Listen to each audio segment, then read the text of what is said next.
I was wondering how this was gonna look, and now I know. Absolutely disgusting. Big Joe, what are you doing? Haven't you ever heard of a no-trade clause? Gee, why can't more people be like Josh Georges? Anyway, the Canadiens were hosting the Toronto Maple Leafs last night on Hockey Night in Canada. It doesn't really get any bigger than this. Slafkovsky is ready. Suzuki looks ready. Ryan Reeves is sucking on a pacifier. The puck is dropped, and not even a minute into this game, the Canadiens are about to blow the roof off the Bell Center. Juraj Slafkovsky takes a hit to make a play. He makes a beauty pass to Cole Caulfield. Caulfield gets it to Matheson, and watch what he does. He makes Samsonov shit in his pants early. My God, that was greasy. We got a 1-goal game. Yup, it's all looking good early on. There was tons of energy in the building right up until a couple of minutes later when the glass crew needed to make a repair. Oh no. And this was a pretty big delay. It took like 10 minutes to fix. Noise gives Newhook a crunch into the boards, and all of a sudden the building just starts falling apart. Now, when play finally resumes, we get a little bit of back and forth action going on. McMahon is looking pretty dangerous. He's making stuff happen out there. Juraj Slafkovsky is also trying to put his team up by 2. And finally, we get our first little scrum of the game. It's the rookie versus the Wookie. Not a whole lot to see here, not gonna lie. I'm kind of blowing this out of proportion because I really wanted to say rookie versus Wookie, and that's gonna do it for the first period. The shots on goal are 9 apiece, and the Canadiens are up by 1. So let's go ahead and sniff our way into the second period, where once again, we get an early goal. Watch Bobby McMahon. He's going to chip a puck past Jacki, giving himself a 2-on-1, and boom. What a release. Not going to lie, I've never seen a whole lot of Bobby McMahon before tonight's game, but this guy's actually pretty good. Anyway, he's got the game all tied up at 1. Josh Anderson, who's usually,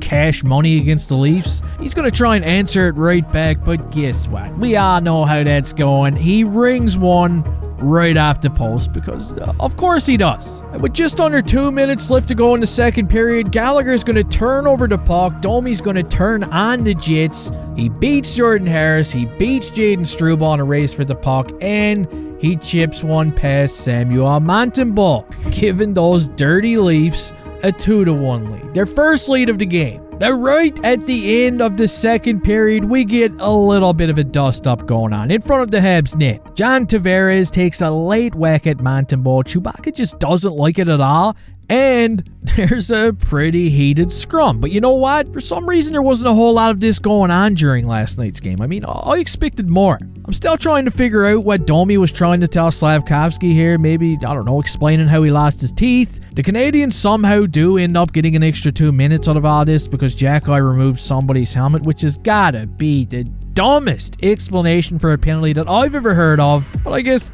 who really cares? It is what it is. Now, we're going to move on to the third period. We're only a few minutes in. Liljegren, Timmy is going to take a penalty for holding up Jake Evans. And during that power play, the boys are actually going to tie this one up. Slafkovsky gets the puck to Alex Newhook, and the Leafs, for some reason, decide to give him all kinds of time. He's going to walk in and just fire one past Samsonov, giving the Canadiens a chance. A chance. Because it was anyone's game at this point. With under 10 minutes left to go, Ryan Reeves is going to enter the chat and show off his friggin' scary movie hands in front of the Habs net, which was kind of funny.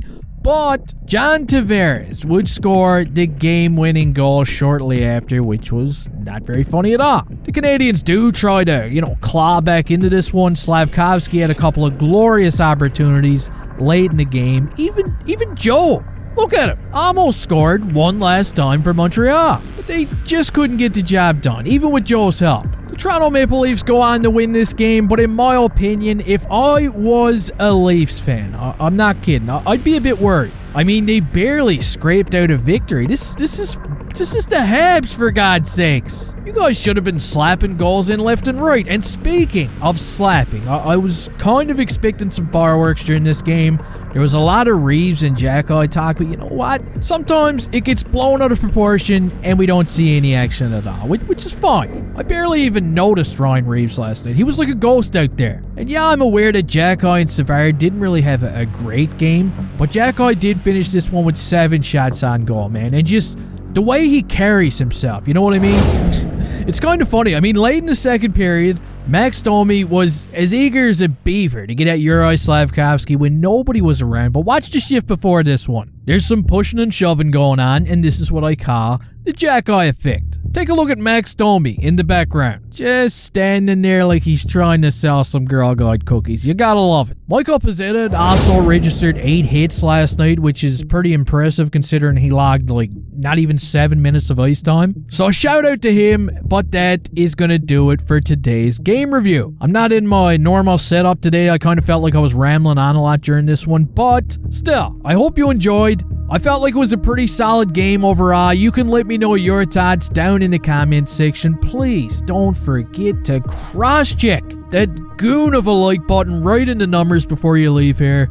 And hey, I'll see you next time.